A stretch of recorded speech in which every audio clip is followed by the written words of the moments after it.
sur la terre. Parce qu'il disait, je fais tout ce que mon père m'a dit de faire. Tu peux être un bon prédicateur. C'est une gloire. Mais si tu ne respectes pas la prédication, tu ne seras pas honoré. Les gens diront, c'est un bon prédicateur, mais il a une aventurerie. Tu as la gloire selon les hommes, mais tu n'auras pas l'honneur des hommes. Et quand tu es humble, tu auras la puissance. La puissance ne vient pas seulement parce qu'on prie. Dans le domaine de la puissance, on devient puissant quand on est capable de descendre. Non, tu ne m'as pas compris. Dans le domaine de la puissance, on devient puissant si on est capable de descendre. Descendre, c'est monter. Et monter, c'est descendre. La Bible dit ceci. Jésus, lorsqu'il est entré dans le monde, on lui a présenté par Esaïe. Et il dit ceci. Il s'est élevé comme une faible plante. Les hommes grands manifestent leur faiblesse. Parce que la faiblesse, c'est une puissance devant Dieu. Je déclare au nom de Jésus, dans tes faiblesses, que la puissance de Dieu se manifeste. Non, tu ne m'as pas compris. Dans tes faiblesses, que Dieu manifeste sa puissance. Écoutez, Dieu ne coopère pas avec les hommes qui se croient forts. Il y a les hommes, il n'est pas fort, mais il se croit fort. Dieu ne coopère pas avec les hommes qui se croient forts. Se croire fort n'est pas synonyme d'être fort. Dieu coopère avec les hommes faibles pour les rendre forts. Car il est écrit que les faibles disent que je suis fort. Dans ce marathon, amène à Dieu tes faiblesses. Dieu te donnera la force. Si tu amènes à Dieu tes faiblesses, Dieu te donnera la force. Celui qui a mené ses faiblesses, reçoit la force au nom de Jésus. Reçois la force au nom de Jésus. Que Dieu soit ta force à toi. Écoutez, dans le domaine de Dieu, l'humilité des moutons soutient l'autorité des lions. L'humilité des moutons soutient l'autorité des lions. Lorsque le mouton reconnaît sa place, le lion va demeurer à sa place. Parce que le lion protège le mouton. Mais si le mouton oublie qu'il est mouton, le lion va le déchirer. Nous, l'église, nous sommes des brebis. Et notre Dieu, c'est le véritable lion. Lorsque nous sommes humbles, on lui laisse sa place. Parce que le lion, c'est le roi des animaux. Lorsque tu laisses à Dieu sa place, Dieu te donnera aussi ta place. Oh, tu ne m'as pas compris. Lorsque tu donnes à Dieu sa place, Dieu te donnera aussi sa place. Dans l'œuvre de Dieu, si tu veux être grand, tu dois être comme Joseph. Joseph, lorsqu'il était dans la maison de Potiphar, il a touché à tout, mais pas la femme de Potiphar. Parce que la femme de Potiphar, c'était la gloire de Potiphar. Parce que Paul dit, la femme est pour la gloire de l'homme. Dans l'église telle que vous êtes, l'église c'est la maison de Potiphar. Tu dois toucher à tout. Chante, prêche, danse. C'est les choses de la maison de Potiphar. Mais ne touche pas à la femme de Potiphar. La femme de Potiphar, c'est la place de Dieu. On peut tout faire, mais on doit laisser à Dieu sa place. Quand on reconnaît la grandeur de Dieu, Dieu nous donnera notre grandeur. Je vais arriver. Je vais donc mettre le point sur les i. La grandeur, un homme grand est celui qui est capable de servir les autres. La grandeur selon les hommes, ce n'est pas faire tomber les autres. Un homme grand, c'est celui qui est capable de relever les autres. Je répète, la grandeur selon les hommes, c'est la capacité de relever les autres. Ce que Dieu a déposé en toi, tu dois l'utiliser pour élever les autres et non pas pour abaisser les autres. J'ouvre une parenthèse. Un homme grand, c'est pour monter, il veut rabaisser les autres. Il ne pas sûr de sa grandeur. Un homme grand n'a pas peur de l'élévation de l'autre. Parce qu'il est sûr de sa grandeur. C'est pour avancer. Il faut bloquer les autres. On n'est pas sûr de soi-même. La grandeur, c'est le fait de servir et non pas se servir. Jésus avec les apôtres, on lui pose la question: qui est grand parmi nous? Jésus leur dit: regardez au milieu de vous, qui vous lave les pieds? On dit: c'est toi. Et puis il dit: celui qui est grand, qu'il apprenne à être petit. Dans l'œuvre de Dieu, la grandeur commence lorsque tu es prêt à servir les autres. Écoutez, l'océan ne mange pas les poissons. L'arbre ne mange pas les fruits. L'onction ne profite pas le porteur de l'onction. La beauté de l'onction, c'est lorsqu'on l'utilise pour les autres. L'onction, c'est la nourriture que celui qui a préparé ne peut pas le manger. L'onction, c'est une nourriture qu'on prépare pour servir les autres. L'onction n'a pas de l'importance si l'onction n'est pas utilisée pour les autres. Celui qui est grand, c'est celui qui sert les autres et non pas qui se sert des autres. Lorsqu'on veut être grand devant les hommes, tu dois te servir. Tu dois servir les autres, mais ne te sers pas des autres. Ainsi les gens verront ta grandeur. Est-ce qu'on est ensemble? La troisième des choses, un homme grand, c'est un homme qui se domine avant de dominer les autres. Un homme grand commence par se maîtriser soi-même avant de maîtriser les autres. Un homme grand, c'est celui qui contrôle ses réactions et son érection. Tu m'as pas bien compris. Un homme grand, c'est celui qui est capable de gérer ses réactions et son érection. David, il était grand devant Goliath, mais il est tombé devant Bathsheba. Devant Goliath, il a géré ses réactions, mais devant Bathsheba, il n'a pas géré son érection. Et David était tombé. Un homme grand tout commencer par se dominer avant de dominer les autres. Quand tu te domines toi-même, les autres vont accepter que tu les domines. Non, tu ne m'as pas compris. Un homme grand, c'est un homme qui se domine soi-même. Celui qui est incapable de se dominer, il ne dominera pas les autres. Il ne dominera pas les autres. Et quand la grandeur s'annonce, il y a des bruits. Quand la grandeur s'annonce, parce que les bruits annoncent quelque chose. Lorsque tu as déposé la grandeur en toi, ce qui doit t'annoncer que tu es grand, c'est le premier bruit. Le premier bruit, c'est les insultes et les critiques des hommes. Lorsque la grandeur s'annonce, les critiques et les insultes s'imposent.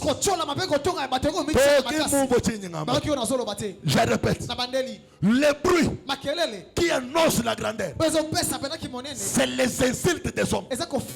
Lorsque vous avez la grandeur en vous, cette grandeur va s'annoncer par les insultes et les critiques. L'homme qui a la grandeur, il est un sujet de critiques et des insultes. C'est pourquoi Jésus dit: le monde ne vous aimera jamais, parce que ce que Dieu a déposé en vous témoigne que le monde vit dans les ténèbres. Ce que Dieu a déposé en vous, ça crée la haine dans le monde. Le monde ne combat pas ce qu'il dépasse, mais le monde combat ce qui lui dépasse. Je répète, le monde ne combat pas ce qui lui dépasse. Mais le monde combat ce qui lui dépasse. Lorsque vous avez la grâce, cette grâce-là va s'annoncer par les insultes des hommes et les critiques des hommes. Ça, c'est le bruit qui t'annonce que tu as la grandeur. Les hommes qui ont la grandeur, on ne les acclame pas au début, mais on les insulte au début. Je déclare au nom de Jésus que les insultes des hommes te donnent la force d'avancer. Non, tu ne m'as pas compris. Que les insultes des hommes te donnent la force d'avancer. Et le deuxième bruit, c'est les applaudissements. Les insultes annoncent la grandeur. Et les applaudissements confirment la grandeur.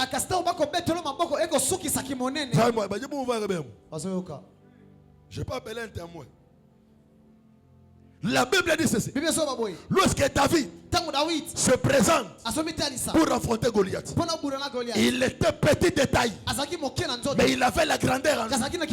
Lorsqu'il s'annonce pour combattre Goliath, David a été insulté. David a été insulté. Lorsqu'il se présente pour affronter Goliath, ce qu'il a reçu en premier, c'était les insultes des hommes. Écoutez, dans ce monde, les hommes seront errés lorsqu'ils vont apprendre que toi tu es malheureux. Et les hommes seront malheureux lorsqu'ils vont apprendre que toi tu es erré. Laisse que dans ce marathon, que Dieu rende tes ennemis malheureux. Lorsque Dieu va te rendre heureux, tes ennemis seront malheureux. Je déclare selon le nom de Jésus, tous les ennemis de ta famille, de ton quartier, ils seront malheureux. Parce qu'après ce marathon, toi tu seras heureux. Si tu me donnes un bon amen, que le bonheur rentre dans ta vie. Yes. David se présente. Il reçoit les insultes. Lorsque tu reçois les insultes, ne te décourage pas. C'est le bruit qui annonce que tu as la grandeur. Je répète, lorsque tu reçois les insultes au début, tu n'as rien fait de mal, mais tu reçois les insultes. Cela doit te prouver que ce qui est en toi est en train de bouleverser le monde. Le diable ne combat pas le présent. Le diable combat le futur. Tu peux être un vaurien aujourd'hui, mais quand les hommes esprits te voient, ils voient ton avenir. Il ne faut pas combattre ton présent, mais ils vont combattre ton avenir. Parce que Dieu dit, je rendrai ton nom grand.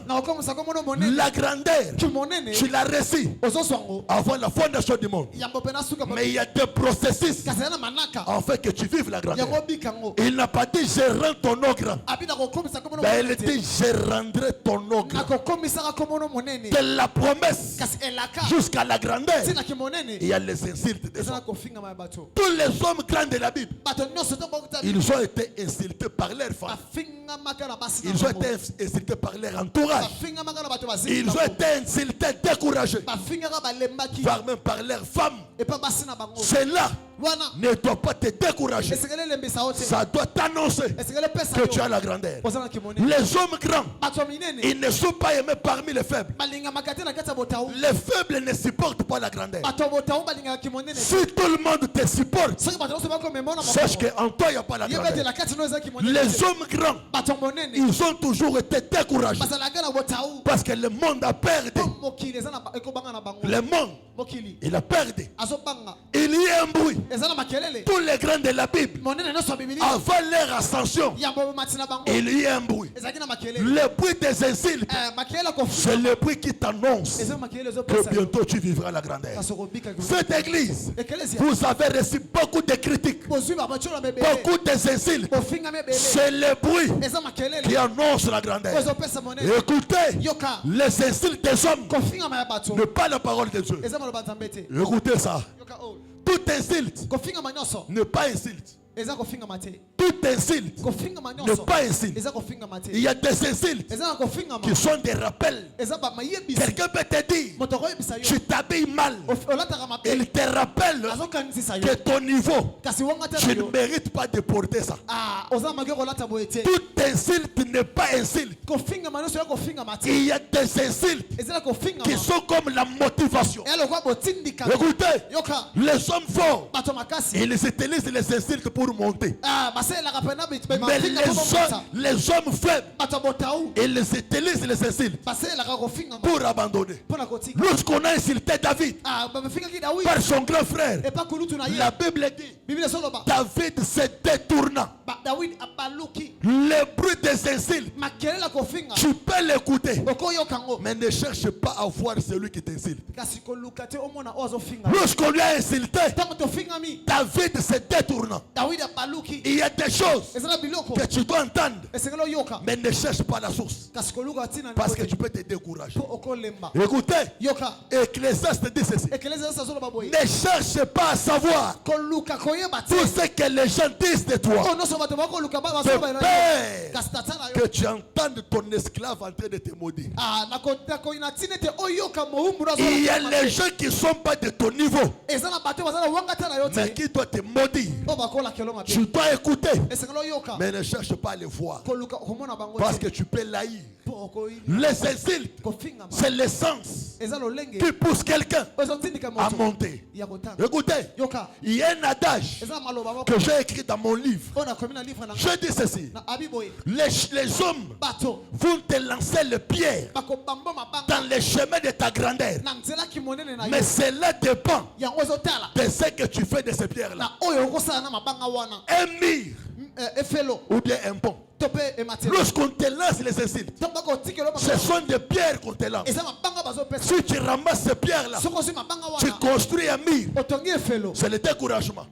Mais tu dois ramasser les pierres, construire un pont pour traverser. Je déclare au nom de Jésus, tous les insultes, que ces insultes-là te fassent un pont qui va t'amener vers la grandeur. Non, tu ne m'as pas compris. Le bruit des insultes, que Dieu ramasse ses pierres, qu'il puisse te construire un pont, le pont qui va t'amener de la grandeur. Beaucoup des insultes déterminent la grandeur et ton élévation. Lorsque David, il s'est détourné, il a affronté Goliath. Il a terrassé Goliath. Mais ce que j'aime, la Bible dit ceci: à son retour, il y a eu le deuxième bruit. Le premier bruit crée le deuxième bruit. Si tu endures le premier bruit, le premier bruit va créer le deuxième bruit. Même à la croix, la Bible dit, Jésus cria et puis il expira.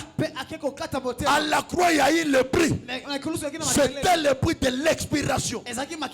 Mais à la Pentecôte, il y a eu un bruit. C'était le bruit de l'apparition. Il y a des choses qui chercheront à t'engloutir. Ce qui t'engloutit va te vomir. Mais dans la gloire, il y a des moments où les choses des hommes peuvent couvrir ton étoile.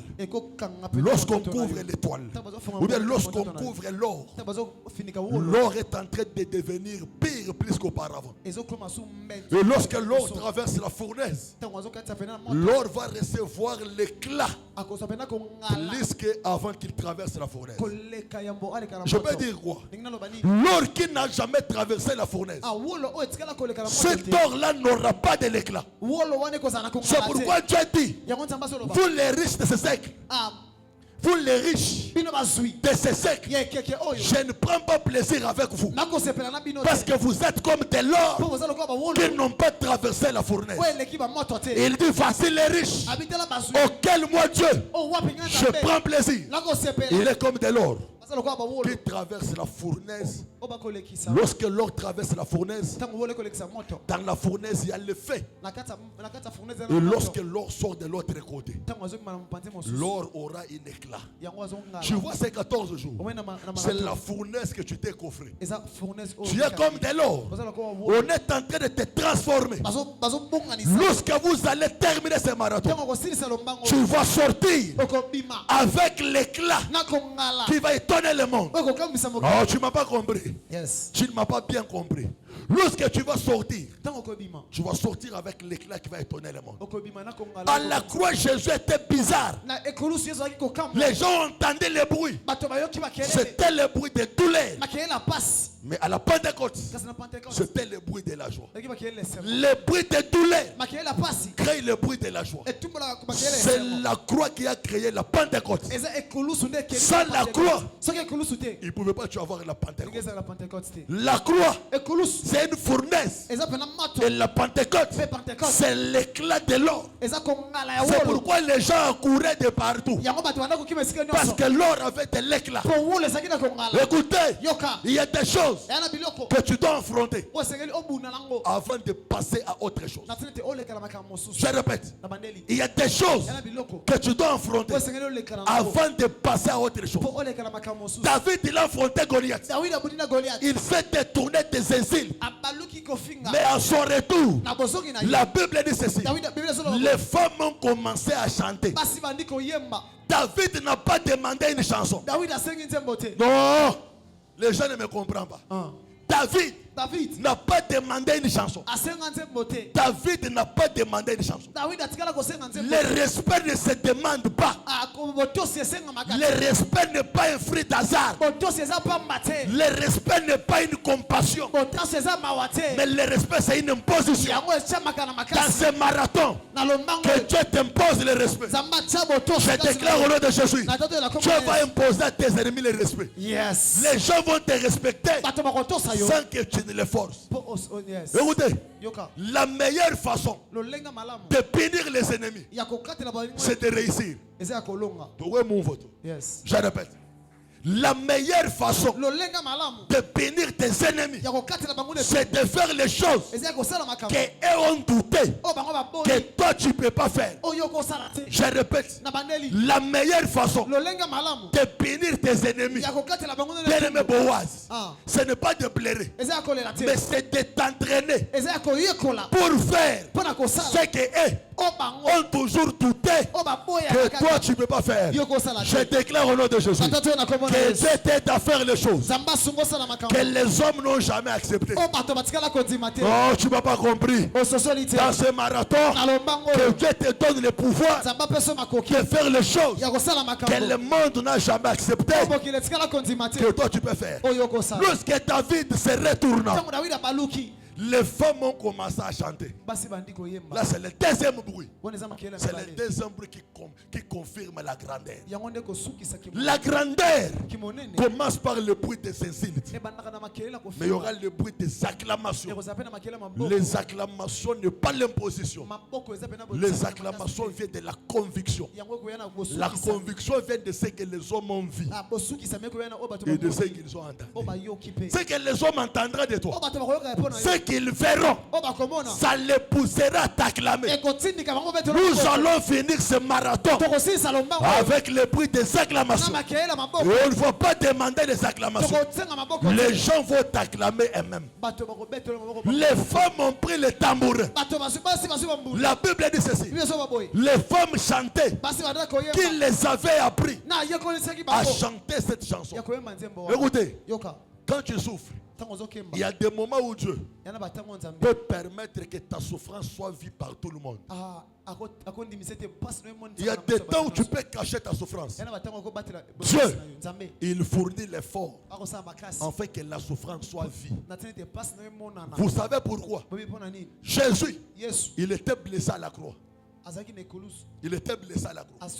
Et lorsqu'il a quitté la croix, le plaisir était l'épreuve qui prouvait que Jésus, il a enduré les épreuves de la croix. Tu ne m'as pas compris. Lorsque Jésus, lorsqu'il est apparu, les disciples ont douté. Jésus les a montré les cicatrices. Les cicatrices étaient l'épreuve qui prouvait que Jésus a enduré les épreuves de la croix. Non, tu m'as pas compris. Lorsque Jésus a quitté la croix, il était blessé. Tu peux permettre que tu sois blessé afin que tu gardes les cicatrices.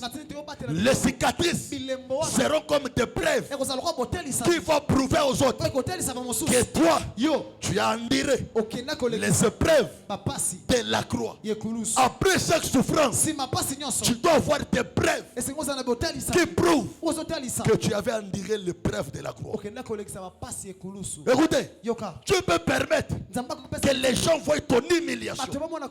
Lorsque les gens voient ton humiliation, ils sont en train de composer une chanson que toi tu ne connais pas. Lorsque Dieu va t'élever, les gens vont te rappeler les jours que tu venais à l'église, lorsqu'il y avait la pluie. Tout ce que nous faisons, les hommes nous voient, mais ils vont nous le dire le jour qu'on sera élevé. Les chansons de David étaient composées lorsque lui ne connaissait pas. Écoutez, dans les épreuves, tu dois combattre l'ours. Dans la brousse, il n'y aura personne pour t'acclamer. Je répète. Dans les épreuves, tu vas combattre l'ours. Dans la brousse, il n'y aura personne pour t'acclamer.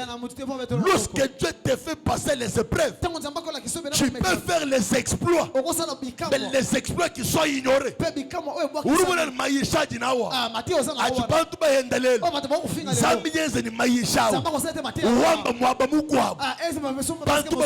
Les choses que tu fais aujourd'hui, tu es en train de tuer l'ours dans la brousse. Il n'y a personne pour t'acclamer.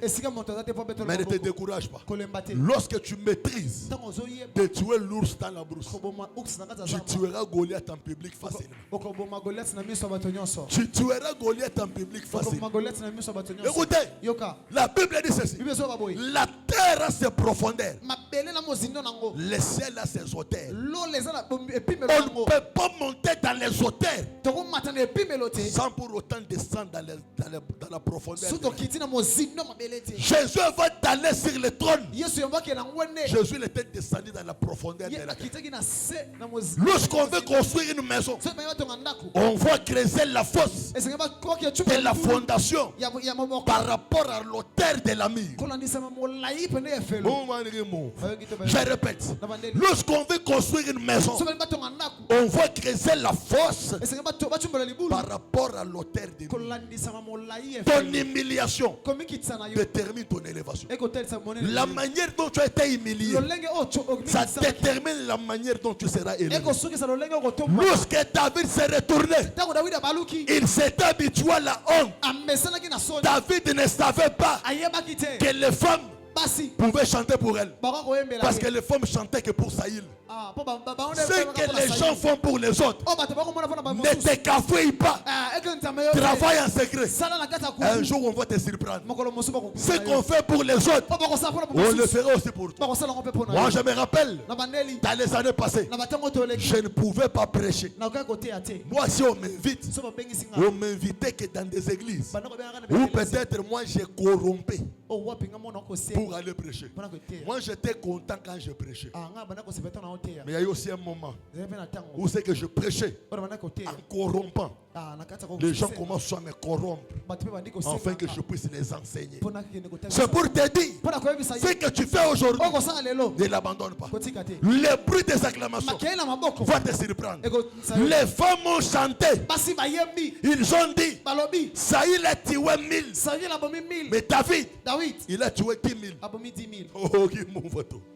Oh, Saïl, il était un guerrier. Il avait combattu beaucoup de combats. Mais David a livré qu'un seul combat. Et on lui a donné 10 000. Tu peux endurer la souffrance. Tu entends que le bruit des insultes. Tu entends que le bruit des critiques. Mais un jour, tu feras un seul exploit qui va effacer les exploits des hommes qui ont toujours douté de toi. C'est lui qui me donne un bon amen. Je déclare au nom de Jésus, cette année,